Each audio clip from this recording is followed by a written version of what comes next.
It's Oracle Jessi here, and I figured I would pop on and show you from the inside of my home, my office, and sit and talk with you today and do a travel update, and tell you what happened, I suppose, this past weekend when Spark got out of the car. And we're actually in the parking lot where it happened. So I guess first I kind of want to talk to you about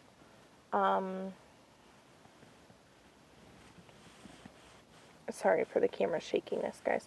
I don't have it set up on a tripod or a stabilizer or anything fancy like that, but I do have a mailing address, so if you want to send me one of those and a fancy camera, I am totally open to that. So, but first I guess I want to talk to you about Austin. I am loving Austin, Texas. It is all the fantabulousness and the wonderfulness that I thought it was going to be. It is very open and inclusive and very much the make your own adventure aspect of it I'm liking so far. And one of the things that I decided I wanted to do when I got here was to go and find intentional communities that are very loving and supportive, because I feel like that is something that I try to provide for you guys and something that I am craving and wanting for myself. So I figured I would try and go and do that. So I have been to Ecstatic Dance a total of 3 times now, and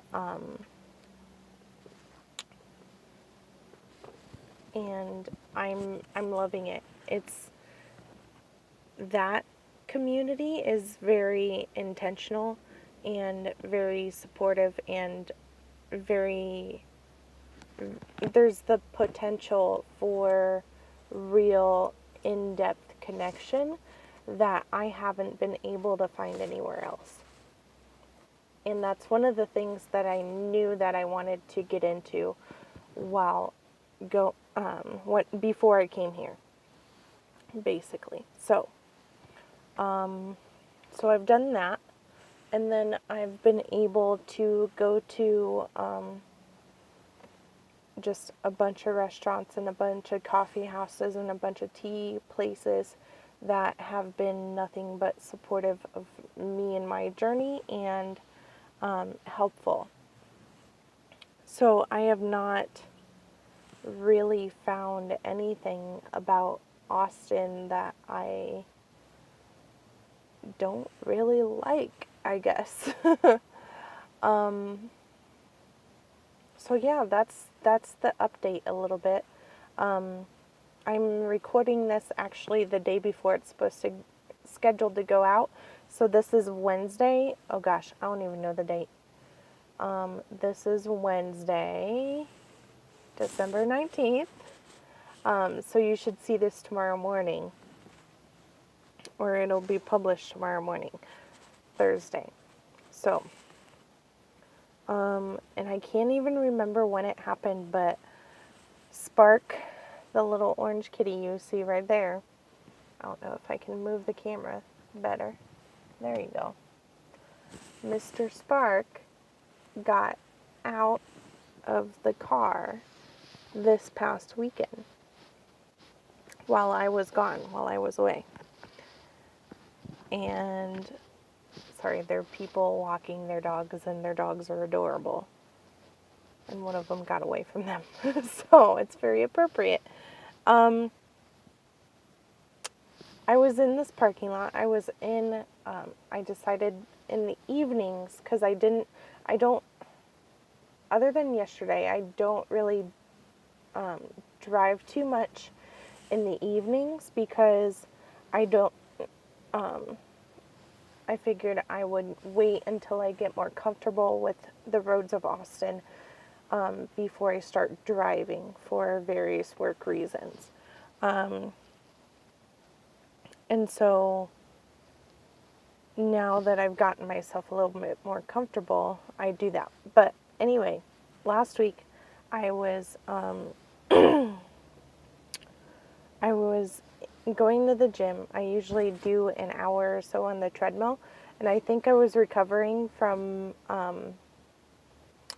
my one of my ecstatic dance, my first time doing ecstatic dance. So I was kind of sore the next day. So I was taking it easy on the treadmill, and then I go take a nice long hot shower after working out every single time. So, and I have the Black Card membership, which means I can go to any Planet Fitness in the country, which is very nice.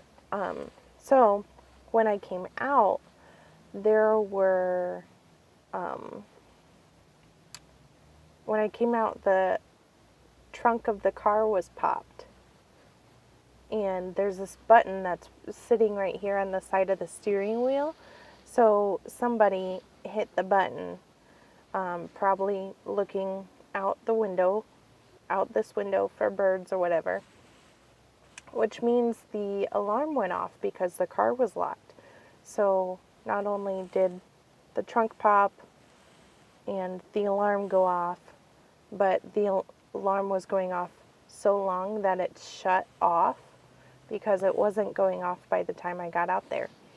And then I saw Faithful in the car, and then of course I knew that Spark was gone, or he wasn't in the car anymore. But I wasn't like freaking out, and I think that was really important just to know for myself, because we, we create our own realities. And I know that I have so much more time with him in this lifetime. And I know that we have so many more adventures to go on. I know that he has so much more trouble to get into with me. I know that we really enjoy our time together, and that he's smart enough to take care of himself, and that we've just got more to do. Sorry, the dogs are walking by again, so that's what I'm doing. I'm watching the dogs and thinking about how much I love Spark, and how much my cats are my babies, and they're so important to me that I think it's so easy for anybody to get all wrapped up in and attached to our ideal version of the outcome,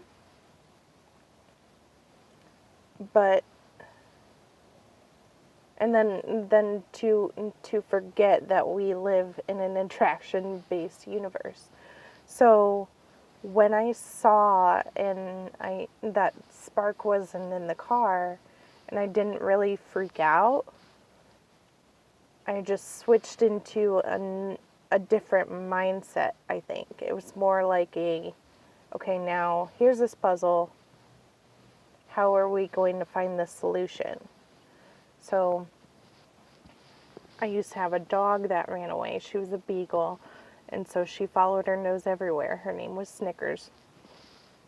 So of course she followed her nose everywhere, and whenever she got out, and the deal with them, beagles are also very much food based, and so is Spark. So you just grab the leash and you grab the treats, and that's what I did. So I grabbed the treats and I grabbed the leash, and I knew I would find him in this parking lot because he's scared of cars, and he's scared of big trucks and big buses. And over here is a pretty major highway and a major intersection. You might be able to see past those cars there. So I knew that he wasn't very far away. But I was able to find him, long story short, a row and a few cars down. And it wasn't any big deal. He was fine. Everyone's fine. Faithful was fine. I doubt Faithful got out of the car. For a variety of reasons. Like, why would he jump back in the car if he never got out? if he got out, you know. But yeah, everything's fine. Everyone's fine. Now I know with speaking some of this into existence that it's likely to happen again. Knock on wood.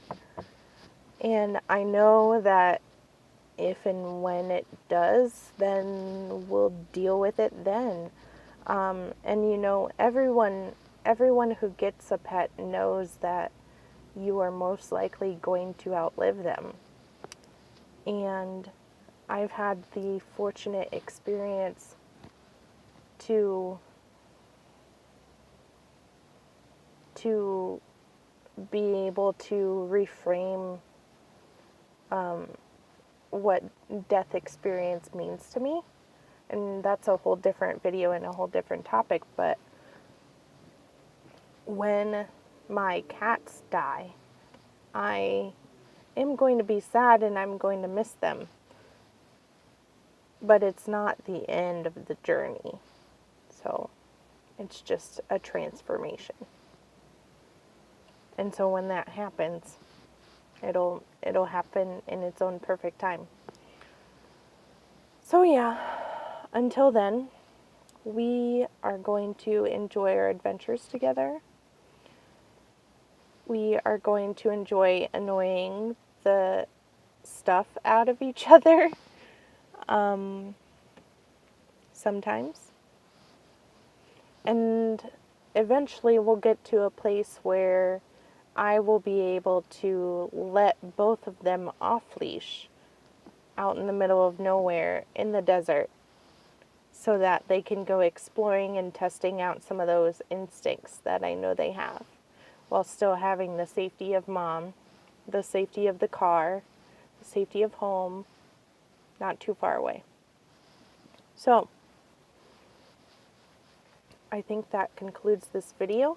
I've got some new technology to be able to bring longer videos, but I don't want to keep it going.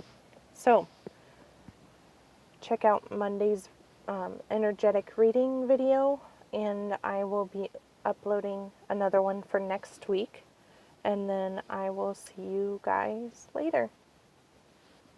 Hasta la bye-bye. Have a good day.